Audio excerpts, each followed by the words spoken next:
All right, guys. So to remind you guys, the plan for tonight is to talk a little bit more about Chapter 7, just a tiny little bit, and then the rest of the class time is devoted to whatever you want to talk about related to the midterm.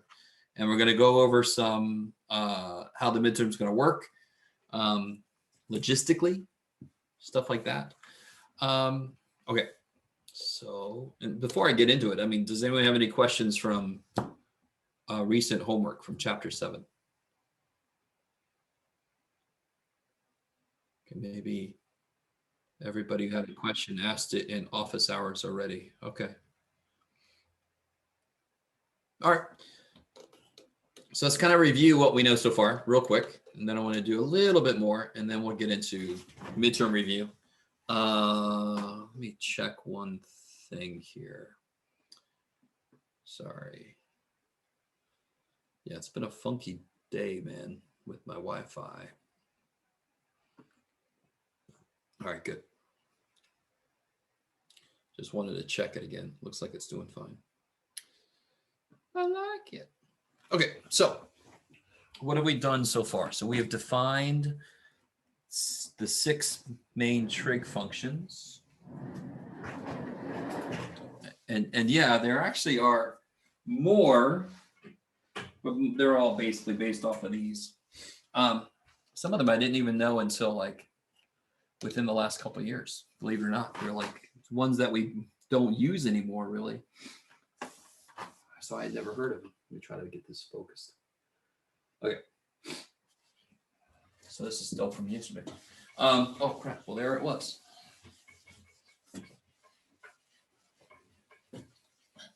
So what I want to do is, all right, here's the main thing. I got one thing I want to do, but it's got a lot of parts, so don't get too excited. So what do we know specifically? Oh, I got to do that too. Hold on. I got to remind you about that 45, 45, 90 triangle we did, but we did a 60, 30. It's a weird way to say it, yeah. 30, 60, 90. And what we discovered was, I don't know if you guys remember, but this side was 1/2. This side was square root of 3/2 if this is 1. Okay. Oh, let's see. Maybe that'll be all right. Okay. So what does this mean? This means that what's sine of 60 degrees? This is one of the last things we did yesterday, I think. So what would sine of 60 be? Does somebody remember what sine is? Square root over 2. Yeah, sine is defined to be the y side over the hypotenuse. So that's rad 3/2/1. Like. So I really, really want you to understand. When is the sine of 60 rad 3/2? That's what it is. It's sort of like saying, what's the square root of 4? Well, it's 2 if you have this kind of triangle. No, no, no. The sine of 60 degrees is the square root of 3/2. End of story. Okay, maybe. And again, why? Because if I have a 60-degree angle and I have a 90-degree angle, that's got to be 30. If I make this bigger, this side gets as many times bigger as this side does. So that ratio of this to this comes out to be rad.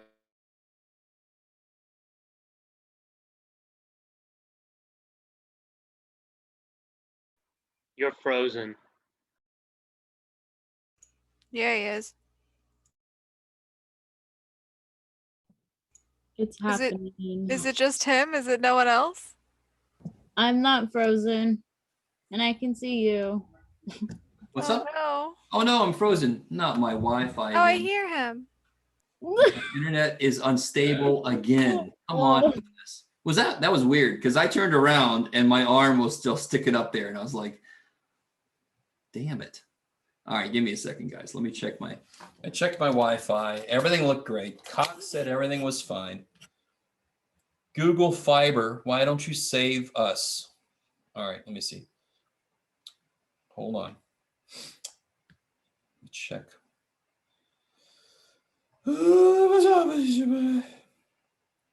Well, it says I'm getting 180 megabytes. I don't know if I agree with that, but all right. 180 megabytes per second, kids. All right, let's see. Where am I? There I am. Okay. All right. Okay.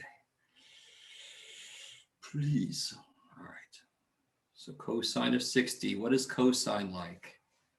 Which side does cosine like? I'm trying to like appease Cox. Maybe I talk softly, Cox, so leave me alone. What is cosine likes x? So what's the cosine of 60? 1/2 over 1. 1/2 over 1. I love it. So that's 1/2. I love it. And what's the tangent of 60? Square Square root of 3. Yes, because it's square root of 3 over 2 over 1/2. And just to really show you guys, isn't the square root of 3 over 2 times the reciprocal? So they cancel. So you get the square root of 3. Okay. All right. These are examples of values you have to memorize. And I'm going to give you some really kick-ass ways to memorize these. Right? Now, real quick, just to point out, we can also tell, if I turn this bad boy around, if I turn him around, this is always interesting for me to try to do. All right, that got big. I don't know what happened. All right, it doesn't matter, Jeff. That's true.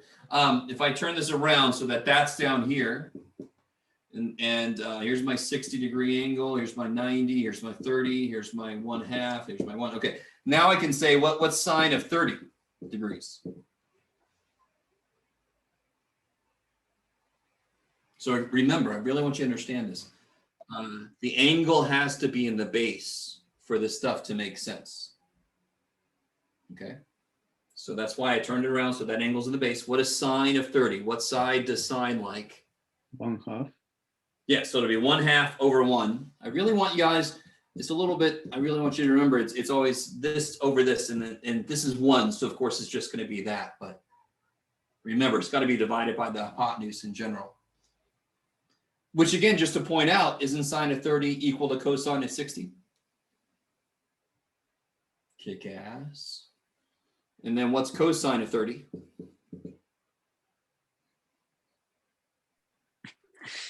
Square root of 3 over 2. Square root of 3 over 2. There's a lot of different ways you can get that. And tangent of 30 would be 1/2 over rad 3 over 2, and the 2's cancel. You get 1 over rad 3, and that sucks. You make it rad 3 over 3. Okay. All right. Now, let me bring in the 45s. So let's kind of, well, all right. Have this written down. We're going to bring it all together in a very beautiful way. And I'm going to show you something that I created myself. Nobody ever showed it to me. And I'm like, why didn't anybody ever show this shit to me? All right. So have you gotten this stuff written down? Okay. All right. So just to remind you guys, we did 45, 45, 90.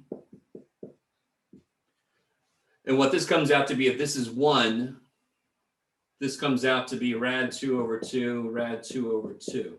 Okay, get out. I don't know if you guys remember, we actually did this. We did x, and 1, and we did the Pythagorean theorem, and we got this. Okay. So then what's sine of 45? This is going to be easy, right? Isn't this, no? They're both the same, right? They're both the same. So sine is rad 2 over 2. Cosine is rad 2 over 2. What's tangent? Tangent kicks so much ass. What's tangent? 1. 1. Doesn't that kick ass? All right, now watch. This is so crazy freaking beautiful. You're going to have to memorize all of this, right? But here's a beautiful thing to realize. And it makes so much sense in so many different ways. Not that this is what I think a circle is. That has nothing to do with this. Watch this. This is too beautiful. All right. Let's go with sine. Let's go with sine. Let's look at sine. Let me call it theta for right now. Yeah, theta. Remind me again, sine likes y, correct? All right. So let me ask you this. How much, so I really want you to understand this. The more this angle opens up, the bigger this gets. Doesn't that make sense? So if I made a 60-degree angle here, that's when this is rad 3/2 because it's opened up wider. It's gotten a little bit bigger. Yes?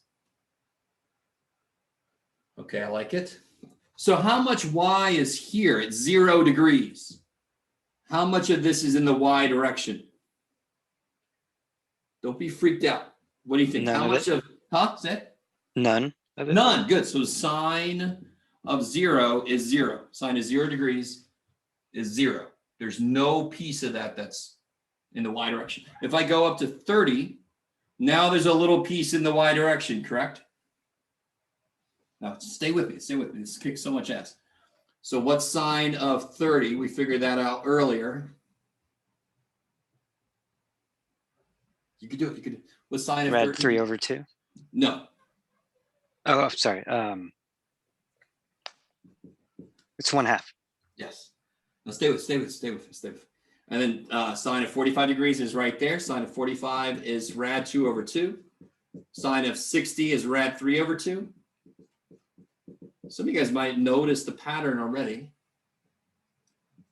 And at this point, how much of this is in the y direction? How much of this is in the y direction?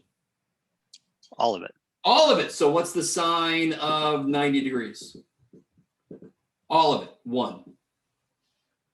Now watch this. This kicks so much ass. Do you see how that's root 2/2 and that's root 3/2? What's the square root of 1? What's the square root of 1? 1. What's happening? 1. Okay, good. What's the square root of 0? 0. Over 2 is still 0. You guys with me? So look what sine does. It starts off at root 0/2, root 1/2, root 2/2, root 3/2, and then here's the real kicker. What's the square root of 4 divided by 2? 1. Freaking 1. Do you understand what I'm saying to you? This is so beautiful. You gotta let this be beautiful. Sine grows. Why? Because sine likes y, and the y side keeps getting freaking bigger. So duh, it grows. But it grows in this remarkably beautiful way along the main degrees. Now, of course, I want you to understand, sine of 15 degrees has a value, right? I really want you to understand, sine of 11.187 equals something. Why do they play right there this time? Actually, I don't know if you can hear them out there. We'll actually be able to do sine of 15 degrees by hand eventually, but we're not going to be able to do something like sine of 16.9127 degrees. Ain't no way we're going to do that by hand. All right. Anyway. Do you guys? So what does cosine do? What would your gut tell you cosine does since it likes x? The opposite. The exact opposite. I love it. I don't know. Does anyone believe this will help you memorize these things? I don't know. I think this. If somebody says, what's sine of 30 degrees? I think sine likes y. 30 is far from y. This is going to be the smaller option, which is 1/2. So that's the way I think about it. I don't really have them purely memorized. I have the concept memorized, and then I build it as I need it. But you can memorize them whatever the hell. Okay, now let me throw in one more thing. What do you think happens back here? What's got a reference angle of 30 degrees back here? What has a reference angle of 30? 150. Yeah, so now watch this. This is where reference angles come into play. We only have to memorize values in the first quadrant because the minute you go back here, don't they start repeating themselves? For example, let me erase some of this stuff. If I go to here, right, which would be the same as 60, this will be another 60 degrees here, which means where am I at? I'm not there, Jeff, here. So this would be a reference angle of 60, right? So this will be 120. Let me get that out. So as I move there, isn't that y side the same as that? Correct? Yes. So the sine of 120 degrees is the same thing as the sine of 60 degrees because they're at the same height. And look, and what's really, really beautiful here is I can base everything on the reference angle. So if I can figure out what the reference angle is for any angle anywhere, I can figure out what the value is going to be. But for example, what about cosine? Why is cosine? So the x piece is the same length for this as it is for this, right? The x piece is the same length here for 60 degrees as it is here, but it is pointing back. Negative. Yeah, so the sine of 120 is going to equal rad 3 over 2, but the cosine of 120 is going to be negative 1/2 because it's back there. But again, so I know that for the reference angle of 60 degrees, the cosine of 60 is 1/2. But I'm back here where x is negative. Cosine likes x, so it's negative. So what's going to be negative down here in the fourth quadrant? Which one is going to be negative, sine or cosine? The sine. Yeah, down here, sine is negative, and cosine is going to be positive. So, of course, in the third quadrant, what's going to be true about both of them? Both negative. Both negative. I love it. But they have the exact same freaking values that they would there because the triangles you make are going to have the same size of their sides. Does that make nothing but sense? That makes so much sense. Okay. I like it. Looks like the dude from Beetlejuice. I missed. Oh, is that me earlier? Is that what I look like? All right. It was the triangle you drew. Oh, the triangle I drew? I have a question. Yes, please. So if I say 1/2 for the cosine 120 degrees, is it wrong? It's wrong. Yes, completely. Okay. Good. Yeah. By definition, it's negative 1/2 because it's all based on the unit circle. Okay. So, all right. Was that all I wanted to say? I think so. This is a little bit of a mess. So let me do, all right, so everybody, I have a much nicer one of these. Hold on. But real quick, so if I asked you what cosine of 45 degrees is, you're going to have to memorize that. And that's the one place where they're the same. So that eventually will be an easy one. But does anyone remember what cosine of 45 is? Is it root 2 over 2? Yeah, rad 2 over 2. I like it. So one way to remember is it starts at 0 and goes to rad 4. So halfway between, it should be a rad 2, right? Rad 4 over 2, I should say. So what about if I said what sine of 30 degrees? Root 3 over 2? Uh-oh, nope. 1/2. Yes, why? Because sine likes y. 30 degrees is far away from the y-axis, so the sine is going to be the smaller one. I don't know if that makes sense to anybody. And again, if you want to, you can just flat memorize these numbers. I am not a fan of that myself. So I like to marry it more to the concept. Sine likes y. It's going to be small when it's far away from the y-axis. And 30 is far away from the y-axis. I like it. All right, cool. Okay. So let me show you one thing. I'm going to go ahead and make this live. And it has a little bit of future information, but who has that ever hurt? All right, let me see. Don't bring up Back to the Future or anything. Well, Jeff, actually. It hurt Biff a lot. All right, shut Where'd you go? There you are. All right, so if you go to Canvas, I've just activated this. Jordan, I finally got what you sent me. I haven't had a chance to really look at it yet. Oh, okay. Hold on. So here it says Trig Basics.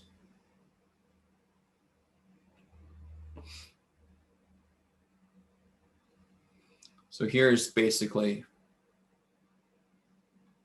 right? It doesn't show the real, but you can see 0 square root of 0 over 2 square root of 1 over 2 square root of 2 over 2 square root of 3 over 2. Now look what it's doing though. Look, that's the point on the circle. Cosine likes the x piece. Sine is the y piece. That's how it works all the way around. You can see here the x piece is negative, of course, and the y piece is positive, which means cosine is negative over here and sine is positive there. Blah, blah, blah, blah, blah. And you can look ahead. Okay, let me stop looking. So each of these things, I mean, their values come from the unit circle, but this is not a graph of sine or cosine. These are what sine and cosine looks like. These are what cosecant, secant look like. Here's what tangent looks like, right? Anyways, that's in our future. That's in our future. All right, enough of that. Okay, I think that might be all I wanted to throw at you. I'm pretty sure. Yeah.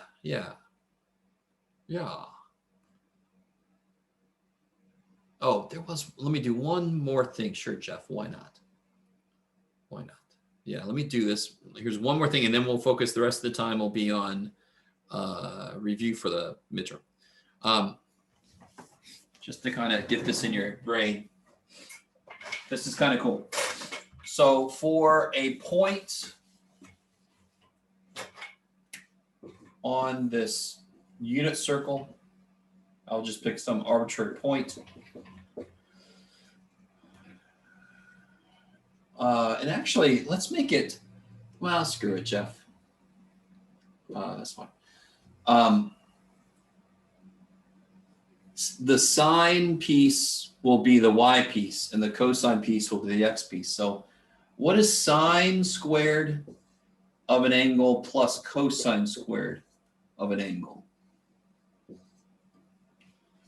What is that going to equal? Well, in fact, let's even do it. This is what I want to do. Let's make it more basic. Let's make it more, take that away. Remind me what sine is. Sine is, what's the ratio sine makes? Y over 1. Y over 1 or y over h in general, right? If you have a larger triangle coming from a bigger circle, right? And what does cosine make? X over X H. over h. I like. So what's sine? And notice something else too. I do this without even thinking about it. But does anyone see something weird about the way I wrote those? So we don't write sine. If I write this, is it theta being squared, or is it? So that's a little bit. This takes too long to write. So math people just said, screw it. That means I'm squaring the whole thing. I'm squaring the sine of theta. Okay, I like it. So what's sine squared plus cosine squared? Well, sine is y over h. Cosine is x over h. So isn't this x squared plus y squared over h? What did I do? That's funny. This is the same thing. All right. So what the shit is that, Chef? Well, all right, if I'm in some general thing, what is x squared plus y squared? H squared. H squared. All right, now stay with me. So what is x squared plus y squared? It's h squared. And what is h squared divided by h squared? 1. 1. So there. That is so freaking fundamental. And it only makes sense. That comes from a unit circle's y piece of the triangle. That comes from a unit circle's y piece. Oh, Jeff, Will you stop it? Y piece, X piece. So when I square them, I should get 1. That's the basic definition of the unit circle. X squared plus Y squared equals 1. This is the most fundamental trig identity. This is the one that gets everything kind of kicked off. How many trig identities are there? Oh my God. There's so many. Okay, that probably tripped you out a little bit. We have some very, very fundamental trig identities. So I have a whole sheet of those. Once we learn some more, I'll show you that whole sheet. And like I said, there's a very clear delineation between what you have to memorize and what you don't have to memorize. Okay. All right, that's enough. That's enough. Get out. So now we can focus on whatever, really. I mean, if you have questions from the practice midterm or from homework related to the midterm, or if nobody has midterm stuff, we could talk about trig stuff. Or if nobody has anything, we could just leave. It's up to you guys. Were you going to go over the last part of the Oh, midterm? shit. Thank you. So I have up here on my screen to remind me. Let's do a couple things before I lose anybody. Normally, when I say the words, you can leave, people just go. I'm like, wait. So the way this midterm is going to work, I've got it set up so I can do this, and then I can see my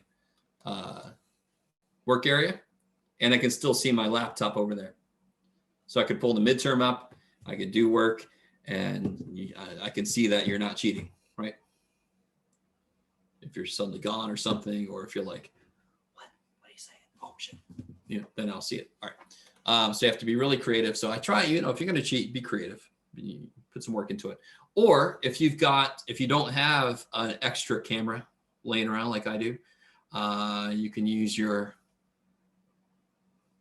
potato quality camera.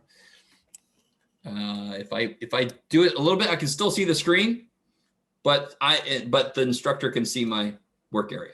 You guys with me? All right. So tomorrow, camera's on. I want to see your desktop. If you have like 2 cameras, that makes it easy, but I'm not requiring you to have a second camera. Let me get away from this camera. It freaks me out. Whoa. Okay. Let me think. What else did I want to say? Oh, we talked a little bit earlier about if you get kicked out, if your Wi-Fi dies. I really hope my Wi-Fi doesn't die. That'd be fantastic. When it's great. If you get kicked out, if you can get back in a couple minutes, you're fine. Just send me a chat saying, I'm sorry, I got kicked out. No problem. If it takes you more than a couple minutes to get back in, then we might have an issue, right? Then we might have to figure out doing a makeup midterm or something, right? Sort of like going to the bathroom. If you go to the bathroom for a few minutes, okay. If you're gone for like half an hour, that's an issue. So it's equivalent situations. Let me think. Anything else about how the midterm's going to work tomorrow? Is it gonna be online, like on our desktop, or are we gonna be doing the work on a piece of paper, then submitting the files? So some people are able to write on their iPads or whatever. So as long as you're handwriting, I don't care if it's digital or if it's pencil and paper. But if you have it on paper, you scan it and you submit it, just like we did with quizzes, just like you do with homework, Okay. right? So the midterm is going to be, Canvas is going to call it a quiz, and we're going to kind of laugh at Canvas. But it's going to be just like a quiz. You go get it. You can print it if you want to. You don't have to. You can do the work on the paper. You can do it on your own paper. When you're done, you scan it and you submit it. Okay, thank you. How many questions are on it? I don't know. Let me see. I've got it right here. I'm looking at it. So our time limit, just the normal class period length? Yes. 1, 2, 3, 4, 5, 6, 7, 8, 9, 10, 11, 12, 13, 14, 15, 16, 17, 18, 19, 20, 21, 22. Not bad. I think it's about what I said. I think I added like one more question in there or something. The practice midterm was about 40 questions long. This one's 22. And when I say 22 questions, I'm counting A, B, C, D. Yes. I think I've told you about the teacher I had. We got 4 questions on this, and they were all A through J. And I'm like, that's not 4 questions. What do you teach again? Math? Okay. Yeah. So 22 total questions. And there are 2 bonus questions. So you could do them or not. And if you get them both right, you get all the others right, you can get up to 104 points on the midterm. Dude. Okay. And by the way, the bonus questions, you get one shot. You can't make corrections to those. Just to lay that out there right now. Okay. Anything else about how the midterm is going to work logistically? Okay. Can we transition into content questions? Anybody have questions? Did anybody? Oh yeah, we have to do that. I keep, part of my brain wants to just forget for some reason to do this. So if anybody watched, I know at least one person watched the video of the solutions. I didn't finish it because I was just kind of over it. I think I was tired. I was tired. I was like, screw it. We'll do the rest live. You said that you had like the class hours after there. Oh, there you go. I had a good You were in a excuse hurry. that I came up with. Okay. No, I think that's true, but I also was kind of over it too. So these, I didn't do this for the solution. So what I'm going to do is we'll do this together, and then I'll save this and I'll post this because I don't think I've done that yet, have I? Did I post that up here? You crazy Jeff. Oh, here's the practice midterm solutions. Did I? No, I only put the video up there. Okay, so I'll put this up there too, this static answer key that you can't read anyway. So, all right. And that has extra shit that doesn't really mean anything. All right, sorry. All right. So how do I solve? So A and B are both the same problem, really. Just one of them is a little harder. How do I solve those? Log. Are we using Log natural 3. log? Say again, Khalid? Are we using natural log, then go divide by 3? Yeah, you can use natural log if you want to. You can use log base 10 if you want to. Why would those be the two main choices? Because those are the two logarithms that are on the face of the calculator. So they're the easiest to go get. Why do most math people use natural log? Do you guys remember? It's shorter. Yeah, that's it. It's got less letters. That is it. So fundamentally, it doesn't matter what log. You can use log base square root of pi if you want to, right? All that matters is use any log because any log is going to free my variable up, right?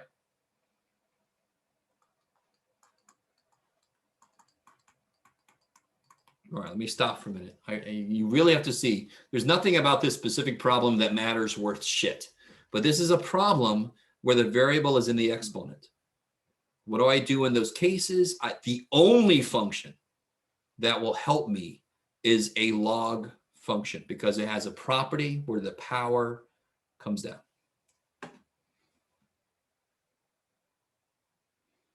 And then I'm basically done. Now notice what I say here, give an exact answer and an approximate answer rounded to 3 decimal places. So it's pretty cool with what's happening here, right? Could you not have put log base 3 of 112.39 equals x? Sure. Yeah, of course. Yeah. And I showed you where that is in the calculator, but this is just, how do I say this? There are future math problems where you need to really be able to kind of work with natural logs. You're going to see them a lot more often. That's why I try to introduce them as much as I can because they are the most used logarithm, sort of like square root is the most used root. So I kind of want you guys getting really used to natural logs. I have a ulterior motive there. But yeah, what you just said would work beautifully, right?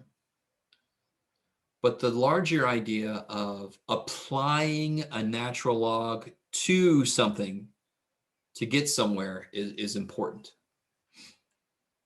Okay, instead of just rewriting this in logarithmic form. And then if you plug this in the calculator, you'll get the approximate answer, right? So this is the exact answer. And then you'll get the approximate answer if you plug it in your calculator. I don't know. I'd say it'd be 4 4. point. Go Three? ahead. I don't know. Yes. Is it? 4.299. Oh, well, shit. I'm sorry. So 4 point. I did not do that ahead of time, but that was pretty much kind of lucky. I knew how to get close, but not that close. That was pretty good. Now, why is part B going to be more disgusting? Why is part B going to be worse? First, you have to get the exponents by themselves.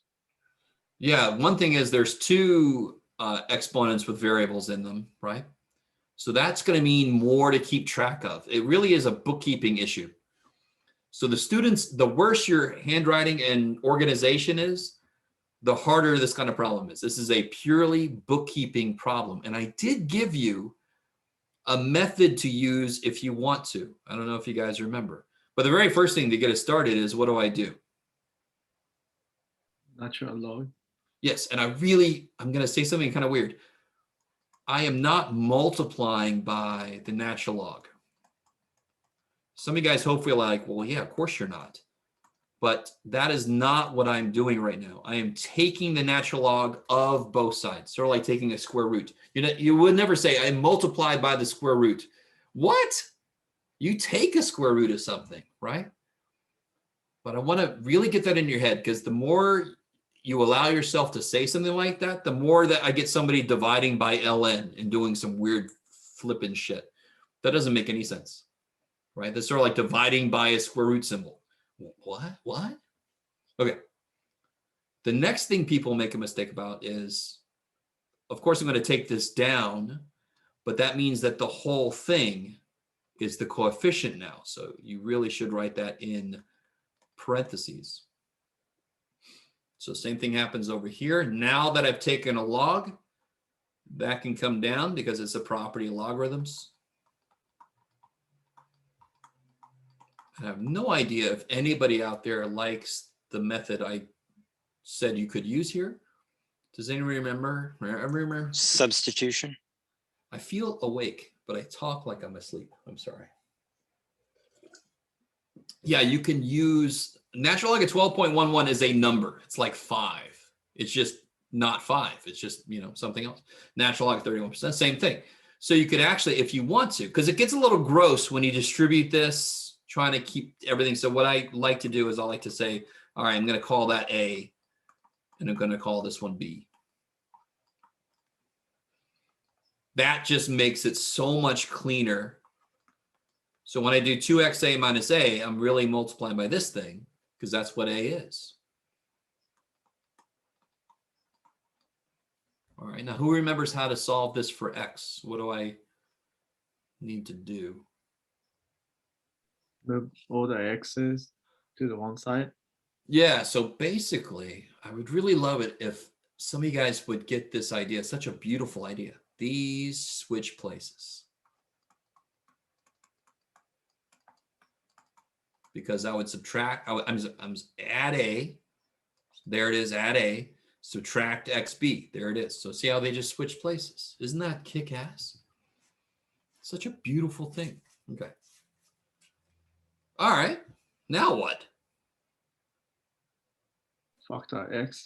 Yeah. I could take an X out. And then you can divide by the shit you don't want. Get out of there, Jeff. All right. How do you see B and write 5? Nobody knows, Jeff. Bam. So X equals this business. So now I can replace this with A was natural log of 12.11. B was natural log of 31.7. Do I have any room? Yes. Twice natural log of 12.11 minus natural log of 31.7. That's the exact answer. And if you plug all that business in your calculator, I'm going to crowdsource this. Can somebody do that?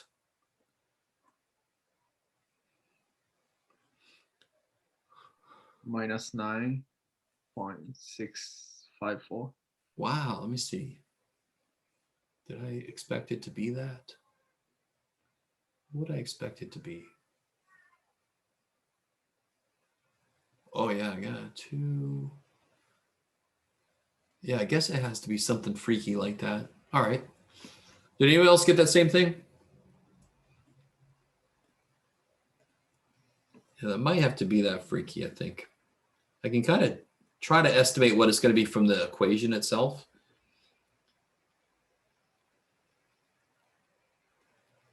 Anybody else trying that out? Or y'all like, that sounds good to me?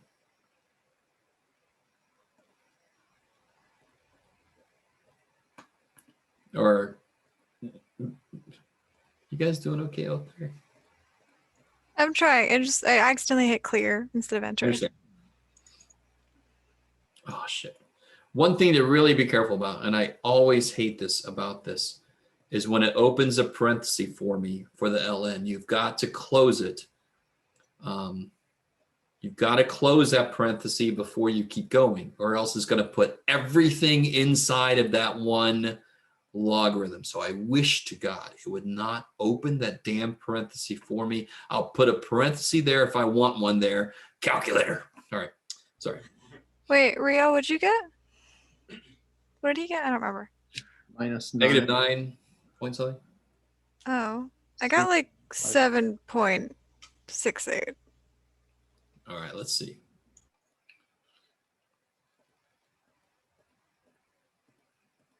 All right, let's see if Jeff typed it in correctly. So I agree with Rio, I think. I got -9.623. Is that what you got, Rio? -9.623? 654. Let's see, did I? Oh, it's 31.7. I put 31.4 in one place for some reason.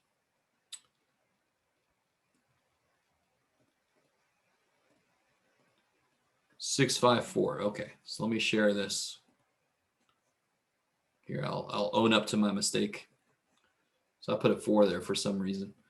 So here's how you have to put this bad boy in, and this is what I mean. Let me just try to plug it in from the beginning. So when you do natural log, it opens a freaking parenthesis.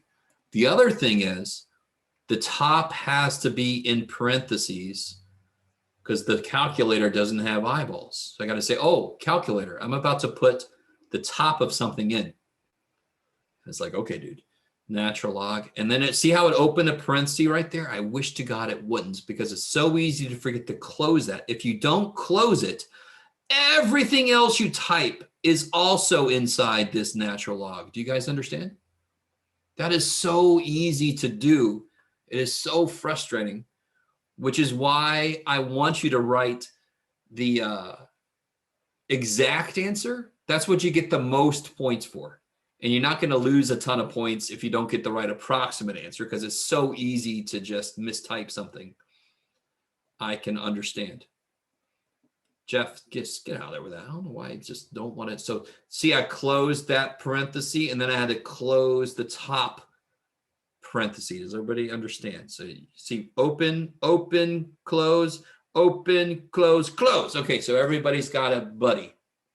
Does that make sense? That so sucks. If anybody's ever done any computer programming, you might be able to relate to this. And then whatever the hell bottom is, I don't remember what the hell the bottom was. Do the same way, right? Is everybody cool out there? Everybody okay out there? I accidentally had 3 parentheses in the bottom. I understand. Okay, all right. Let's go back to the midterm. So I've got one more problem to do. I think past Jeff tried to make some room for me here, but well, that's not going to work, Jeff. You can't do that. Let me make this tiny. Okay. See if I got enough room for this. Yeah, this is not going to be that bad. What's the first step in part C? Divide the inside. Good. Divide the inside. I can work with that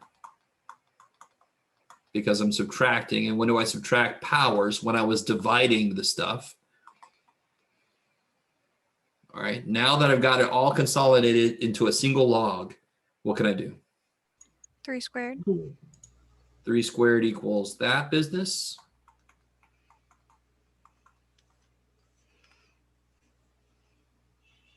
And then,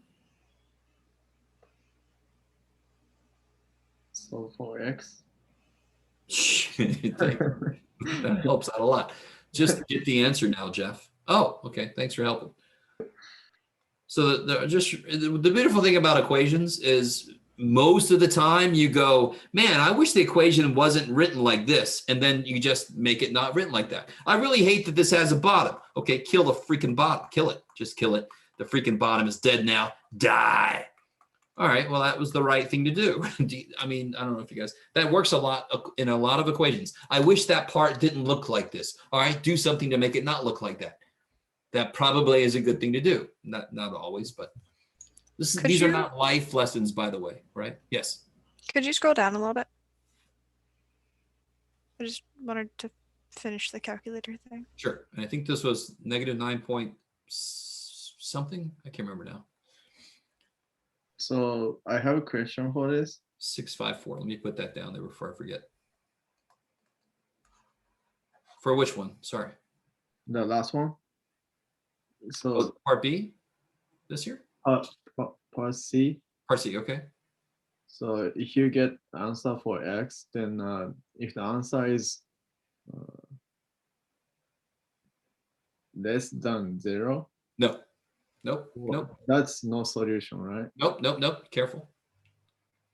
If the x value you get makes the inside of a log 0 or negative, right? There's a difference. So I could get a negative answer for x if, like, for example, if I had natural log of x plus 1 minus natural log of x plus 5, is it okay if I get x equals negative 0.5? Yes, because that's positive and that's positive. Does that make sense? So what matters is, does the x value you get make the insides 0 or negative? Because the logarithm can't handle that, right? Logs can only handle inputs that are bigger than 0.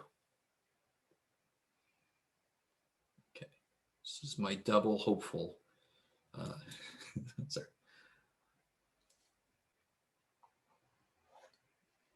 All right, so then I can just, what I normally do is that little trick, 18 equals 9x minus x, so 18 equals 8x, so then x equals 9/4. Waha!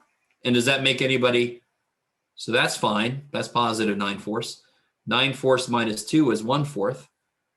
So that at least doesn't make anything, is 9/4 right? That seems weird. Let's see. Yeah. 18/8, 9/4. Yeah. Okay. All right. I don't know why I don't like that. That does seem weird.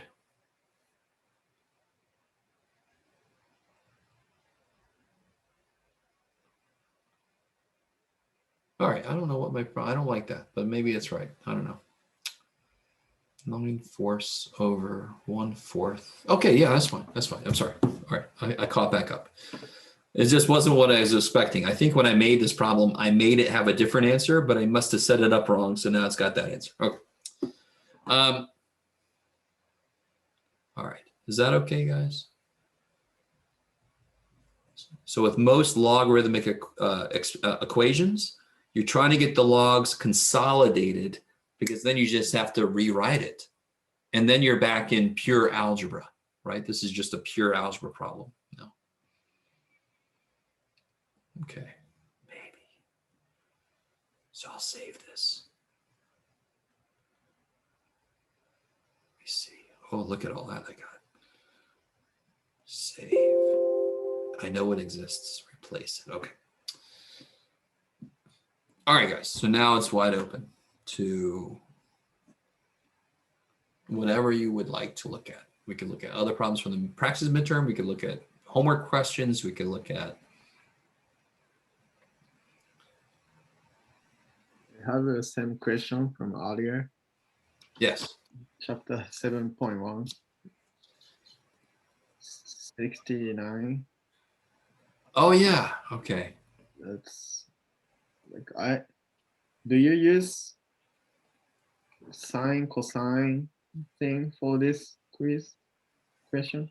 That would be strange because at this point we haven't defined cosine and sine yet, right? Yeah. Okay. So it can't be what we're going to use. All right, there we go. So 69 is probably the funkiest problem on here. And remember, extensions is kind of like another name for bonus. So if this is the only problem you're having trouble with is problems from the extensions, that's a good sign. But just to help everybody out, so 69, Rio and I were talking about this one earlier. And one of the main things is drawing this correctly. So here's the idea. I don't know if you guys remember when I said the things at the equator. I kept being very careful about linear speed at the equator is 1,000 something miles an hour or something. Because if you are standing somewhere else, you're not going as fast. In fact, if you're standing at the exact North Pole relative to the spin of the Earth, what is your linear speed? Not very fast. Well, yes, it's actually 0, right? Because you're standing right at the center of rotation. So you're pure rotation, no linear displacement.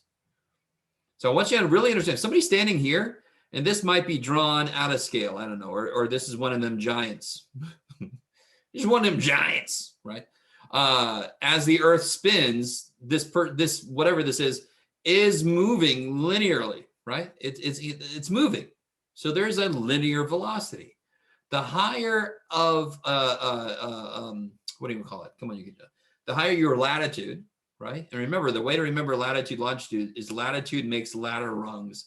Longitude, right? If you want to mispronounce it, longitude is long. Latitude makes ladders. All right. I don't know if that's going to help anybody. So this is latitude. This is longitude. I know it's pronounced longitude. Who gives a shit? Now, so if I'm standing there, it's sort of like standing in the middle of a merry-go-round thing, right? You're purely spinning. You're not actually going anywhere. You're in the same place, just turning. Is everybody with me? So this spot we're interested in is 40 degrees up. So it's sitting. The circle that it's on that's rotating, how does it relate to the circle that's at the equator? This circle at 40 degrees up, how does it relate to the circle at the equator? Is it bigger? Is it smaller? Smaller. Smaller. So won't the R be smaller? In fact, see how this is asking what the linear speed is? Did they tell me what the angular speed was in 69?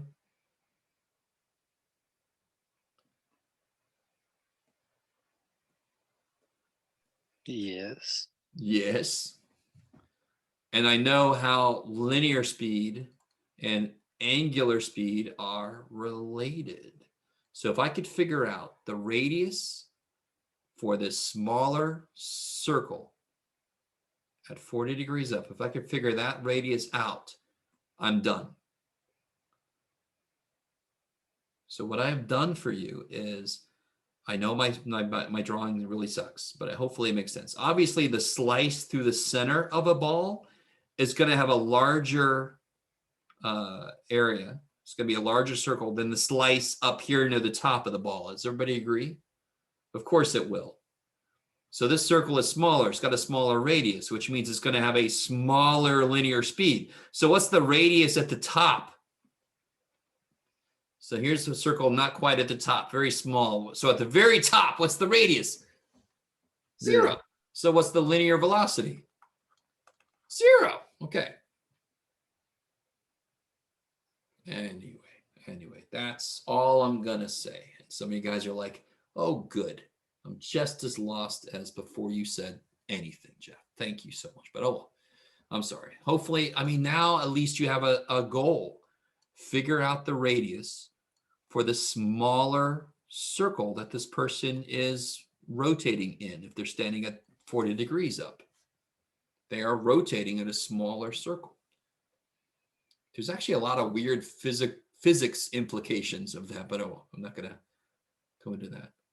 Sort of like if you live in between a lot of mountains, you actually weigh less because of the gravitational attraction of the mass above you. Now, your mass is the same. Anyway, sorry. That's a whole other thing. I'm sorry. Excuse me.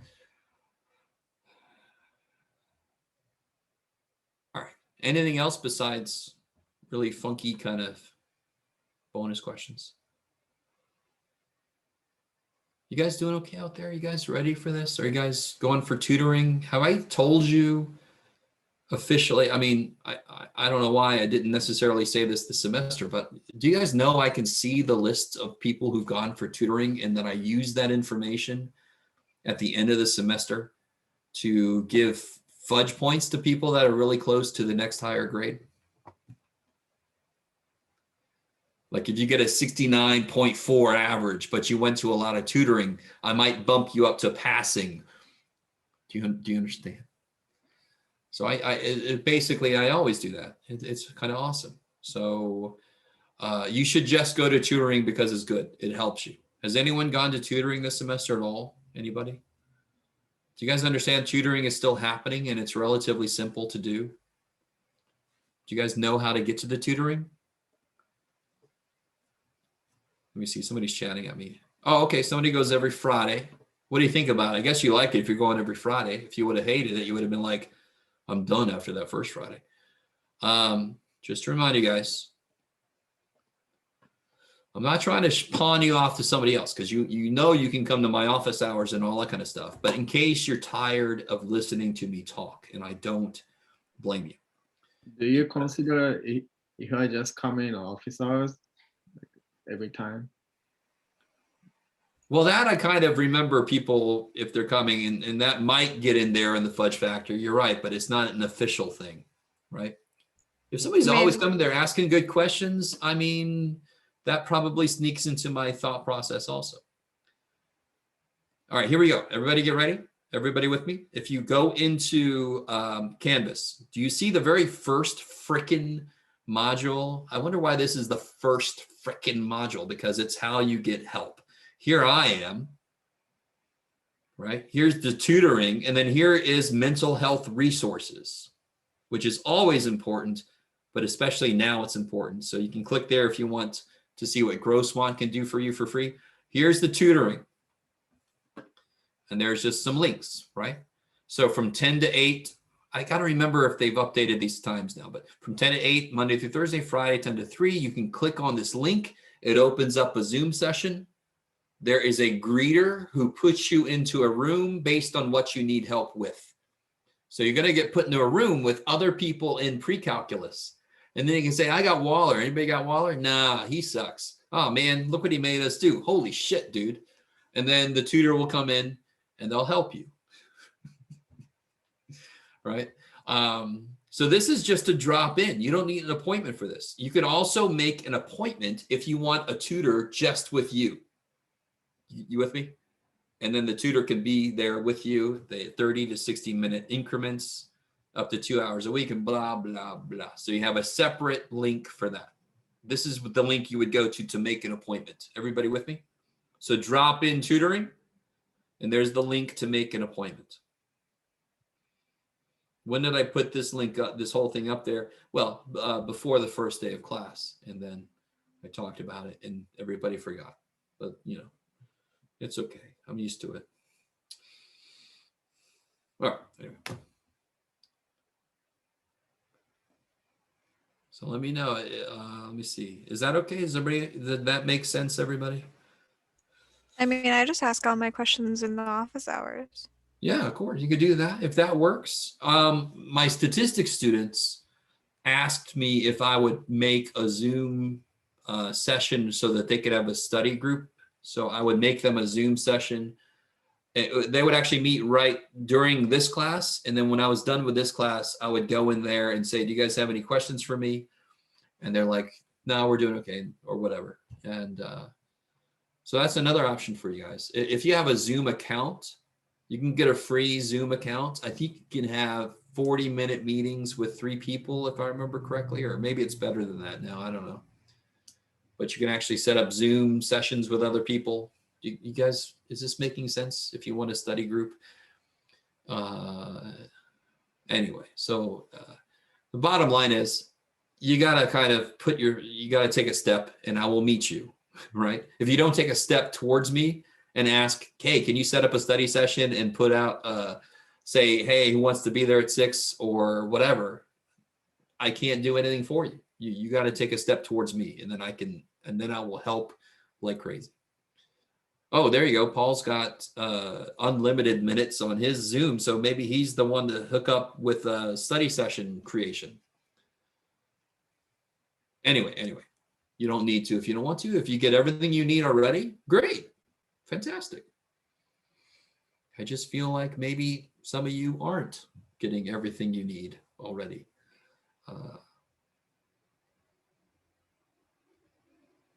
Okay. Anything else? Questions from the midterm? Questions about anything? I have a thing. I'm still like I understand when we're doing rational functions, the through and the turn bits, but for some reason graphing the middle bit is still complicated to me.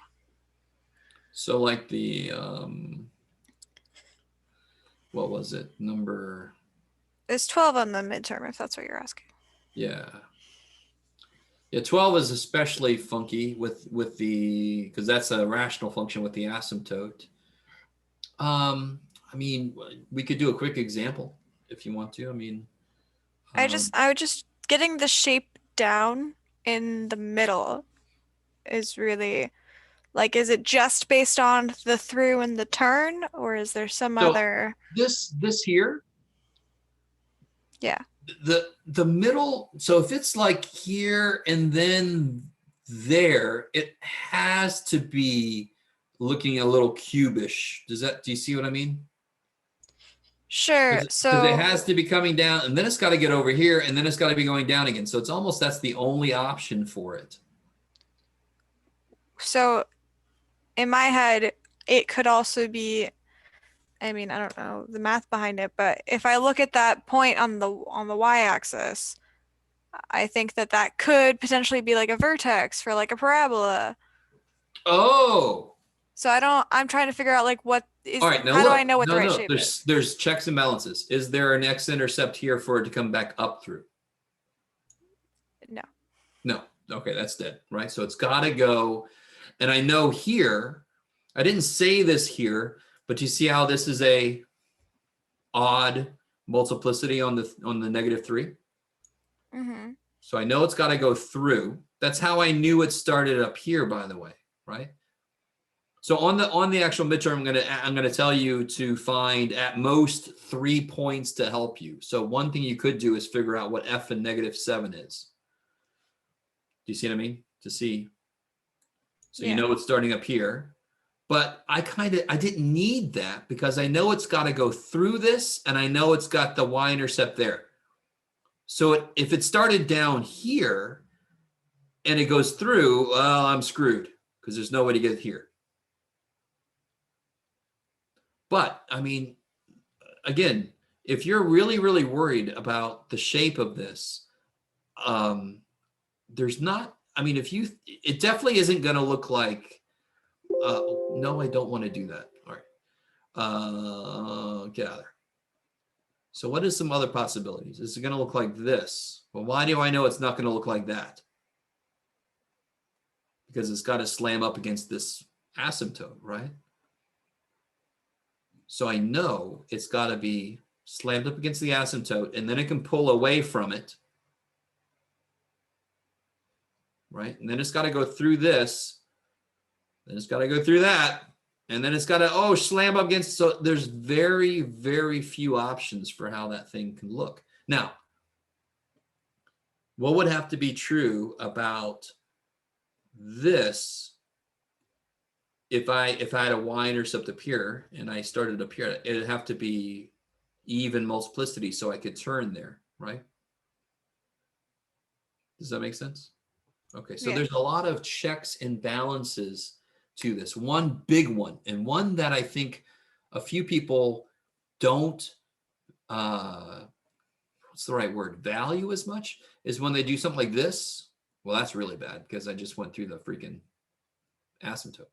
When they do something, here we go, Jeff, use the pen. There you go, buddy. They do that, and then I'm like, what? So that's what we said earlier. There's no x-intercept for it to go through. So I know that route's closed. So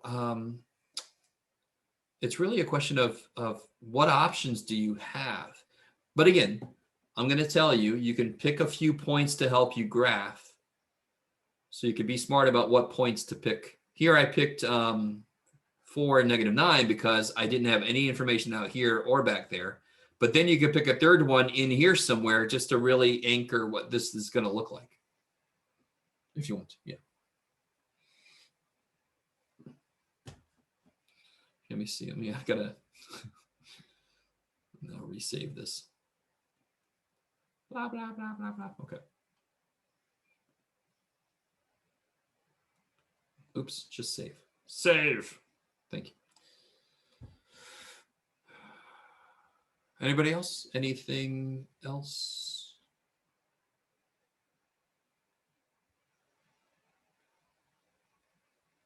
Why is this in blood red? I don't know.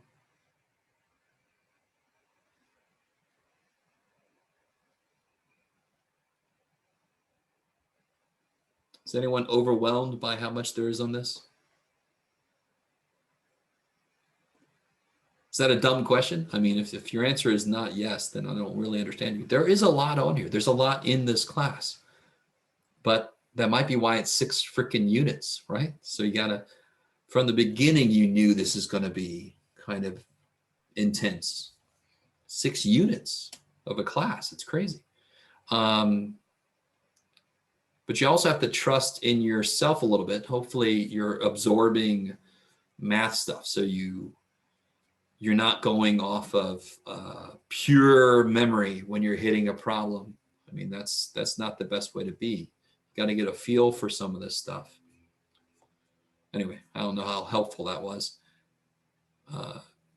If you guys don't have any more questions, you're free to go. If you're ready for tomorrow, you're free to go. I don't want you just sitting there staring at me like, stop talking. Let me go now. You can go if you're ready. Look at, nobody wants to leave. Yes. I do have a question, and it's unrelated to the actual work of it. I tend to be a little slow working through a lot of these problems. If I run out of time, what are my options? Corrections. Sorry, buddy. Right. No worries, no worries. Yeah, unless you have accommodations through ARC, then you get the time I give. So it's a question about knowing when to let go of a problem for a bit. Like if you're kind of getting bogged down in a problem, let go of it, come back to it, because it's eating your time away, right? So if you're a student that has to work through everything linearly, I feel really bad for you. You have to be able to do a test, not necessarily in the order it's given, right? I had a friend of mine, she had to do every problem. She couldn't go to number 2 unless number 1 was done. And I'm like, Sue, I'll never forget Sue. Sue, come on, please. You've got to, no, I got it. And then she would get it back. I knew how to do number 10, but I couldn't do it because I didn't finish number 9. I'm like, damn it, Sue. Anyway, sorry. So long story short, which is too late for that, just do the problems you know, because the ones that would be like, if I didn't leave myself time to do that, I'm going to kick myself in the ass because I know how to do that. Well, then do it. Get it done. Get it out the way. I don't know what else to tell you. It's really just, it's a couple of things. It's kind of like if you need to step away from a problem, do it. You have to be able to tell when you're taking a test and you're like in this place where you're like, I don't know, I got it. And you're like in it and you're too deep into it and you're not seeing them. Just step away from it. Come back to it. That's a time eater, right? That's my general strategy for the quizzes so far. Okay. And it works for the most part, but then sometimes I just like don't finish a problem because I'm like, I skipped it kind of. Yeah. Okay. Yeah, it's just the time management thing. I try to create a test that isn't supposed to take as long as the time I give you, right? And that's not to make anybody feel bad if you take the entire time. It's so that you got a little more room to breathe on the problems. So just imagine what my tests are like when I'm in the classroom, because I actually make them a little bit less lengthy in the online environment. So On problems that are graphed, how many coordinates are you expecting to see besides the intercepts? Okay, well, that depends on the kind of problem. If it's a shift problem, like a transformations problem, I don't want to see any points related to the function besides the points you shifted, right? So I see too many XY tables on the shifting problems. That's bullshit. I don't want to, the whole point of the problem is make the function from shifting an easier function, right? You're welcome. But for like on the problem we just did, the rational functions with the asymptotes and stuff, I will tell you exactly how many points. Like I said, up to 3 more points to help you graph this. Does that make, is that the ones you're talking about, Bone? Yeah, I was talking about the shift one on the last quiz. Yeah, so for a shift problem, you shouldn't do any. So what do I mean by that? I mean, so if I give you a problem that was like, hello, what's going on with you? There you go. If I give you a problem that said graph this using shifts. So graph, what do you got, Jeff? I don't know. Yeah, all right. So graph 3 to the x minus 1 plus 2 using shifts, right? So the base function would be, it would go through 0, 1, 1, 3, and 1, negative, negative 1, 1/3, right? So you have to know those base, those anchor points, I call them, for my base function. All right, see. And then you're gonna, so then here is the dotted original function, right? So I didn't do anything with this function. I did it with this, the unshifted function. Those are my 3 anchor points. And then I can move them right 1 up 2. So right 1 up 2, right 1 up 2, right 1 up 2, and then I can draw the new graph. Does that make sense?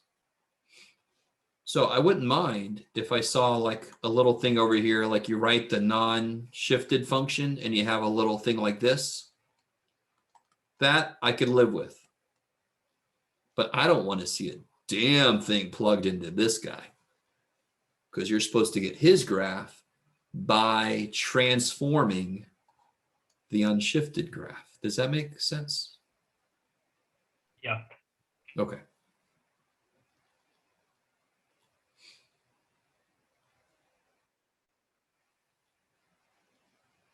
All right. You guys doing all right? All right. If there's no other questions, I'm going to head out. Okay. Professor, Oh, yes. Is any of the homework for chapter 7 going to be due next week during break, or is it due after? Yeah, I never make stuff due during break. That would be remarkably evil. Yeah. Awesome. Okay, cool. Thank you. You're welcome. Just a quick question for Yes. correction, midterm correction. How many points do we get for that? It's the same as the quiz. Okay, it's Yeah. like around 4 points, right? No. I mean, so if you get a 20 on the midterm, which I would not recommend, you missed 80 points divided by 4 is 20. You could get 20 points back, right? Oh, okay. Yeah, but you don't want to get a 20. Yeah. Yeah. So if you get like 68, you missed 32 points divided by 4 is 8. You can get 8 points back. Okay, that makes sense. Yeah. So it just depends on how much corrections you have to do. You get more points for the more corrections, but it still doesn't really take you up all the way back to where you want to be if you get something really low. Yeah. All right, thanks. Sure.